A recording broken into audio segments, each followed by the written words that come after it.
All right, Ismail Dusalan, BeatsBoxingMayhem.com. I was here minding my business, and then I got tapped on the shoulder from my favorite young prospect, Shu Shu Carrington. What I really like about you is that you show up everywhere. You know, some people are like, oh, I'm going to just stay on my side at Top Rank, or I'm going to just stay on my side at PBC. Yeah. You're at all the cards. Tell me Yeah. why that's important for you to do as you're coming up as a fighter. I mean, well, to be honest, I'm a fight fan. I'm a boxer at the end of the day, and I'm a fan of the sport. So, yeah, most definitely, I'm going to be everywhere. But it 100% is good for, for me to be able to go on all of these press conferences and weigh-ins and stuff like that in different networks and different fields, because it's just more different eyes. Certain people watch Top Rank, another field of people watch PBC, and I want everybody to know who I am. And it's just another thing that helps me build my fan base. And I want you kind of dispelled it already, but a lot of times fans assume that the managers and the promoters tell their fighters to stay on their side, but that's obviously not the case for Bob Arum if you're able to do what you're doing. Yeah, no, 100%. Yeah, I haven't gotten anything, like nobody ever told me to not attend a PBC fight, not an event and nothing like that. Everybody's very professional. It would make no sense for anybody to do that, to tell us boxers that. And at the end of the day, man, like I said, we're boxing fans. We love coming to this. We're spectators at the end of the day, and I love it each and every time when I come to see these events. Now you have a big fight coming up on April 8th on Shakur's undercard in Newark. Yes. Tell me the importance of this fight. Last time I saw you in person, you got that big knockout on the Benavidez undercard. So you're moving along great. What's this next step in your progression? Right now, like I said, like you mentioned, it's April 8th. It's my first 8-rounder. I'm fighting another undefeated prospect coming up. He's 9-0 and I'm 6-0, and someone always has got to go. And I'm super excited for this fight. I've been training really hard. I think this is it's kind of always like a cliche thing to say when the fighters be like, oh, it's the best camp I've ever had, da, da, da, da. But, it's something that it has to happen, each and every camp you have, because you're improving from the last time you trained. So, yes, this is like the best camp I've had. I've been getting some great sparring. I've been sparring Robesi Ramirez, getting him ready for his fight on April 1st as well, too. And we're both locked in. But, I'm super locked in on my fight. And I'm going to be more than ready by the time April 8th comes. Got it. So we're at Benavidez-Plant. The whole card, top to bottom, is a great card. Yeah. Which fight are you most looking forward to seeing? Well, to be honest, equally, I'm very excited to watch the main event, of course, grudge match. These guys really don't like each other. It's making them real saucy for real. And Venezuela and Colbert. I feel like these guys they also have a little tension between the two, and it's a perfect redemption fight for the both of them. They're both coming off their first losses, and it's something that really is going to take them over the top in terms of confidence, bringing their confidence back and bringing, just that momentum back of that win column.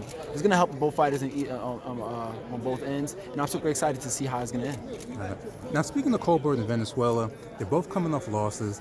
Just from your opinion, what do you think is more difficult to come back from? Colbert kind of being outclassed and knocked down but still finishing the fight, or Venezuela, who had knocked his opponent down but kind of rushed in and got knocked out completely? Who do you think is having more mental hurdles coming into the ring? I don't think it's more so of because of, and I'm gonna answer the question. I'm gonna say Colbert, but it's not really because of how the fight went. I think it's more so because Colbert was literally one fight away from the title. That right there is what is gonna mess up the brain. But so I feel like if Colbert can kind of get past this loss and get back in that win column and be able to get that chip, get that championship again, or get the opportunity to fight for it, I feel like he'll be okay. But that would play on a boxer's mind a lot, because he's right at the finish line and he wasn't able to, win this fight to be able to fight for the title. So I feel like that's probably what, it will take him up more to get over that.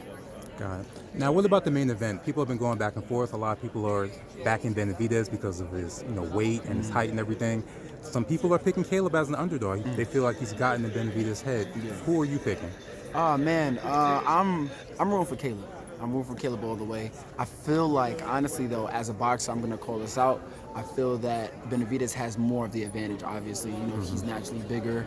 He hasn't shown any chinks in his armor, well, too many chinks in his armor in terms of his pace and how he's just consistently on you. He knows how to cut the ring off well, and He has, great power and stuff like that. And but I do feel like Caleb has what it takes to neutralize all of that. And it's gonna be a great fight. This is what boxing needs. Caleb Plant, David Benavidez, these two guys fighting and proving to the world, like, who's the best of the best. This is what boxing needs. This is what the sports needs. And I'm just super happy to be a spectator. I'm just going to be right there, right in the building, watching it all and soaking it all up. And it's gonna be a great night. Absolutely. And my last question for you, last time I did see you, we were at Gleason's gym, and you were actually talking to the kids as far as the importance of their development. Yeah. That's very important, very great to see. Just tell me, some people would say you're still young. How are you able to, with your knowledge, impart that to the kids that you're seeing that are younger than you, even just a couple of years younger than you? Ask that question again? How are you able to import the knowledge that you have to kids who are just, only a couple of years younger than you? And why is that important to you as well? Well, it's easy for me to import that knowledge into them because, I've been through everything. I've done everything. And to this to do, coming up into the sport, obviously I'm just starting my professional career, but the younger guys coming up in the amateurs, I did it all. I did about 2 terms going to try to for the Olympics. I was an Olympic alternate for the 2016 Olympic team. I was supposed to have qualified for the 2020 team, but the quarantine messed up the qualifications for me. But I've had many different fights and fought overseas. My wins, my losses, I went through it all, and all of my experiences, I could just easily drop that into the kids that's coming up today, and give them some type of motivation, man. And for me, it just does a lot to be able to do that. It does a lot for me positively to be able to do that, because it's just like I want to see everybody just elevate. Just continue to elevate this game, whether if it's, the way you fight or the way you think about it and approach it business-wise.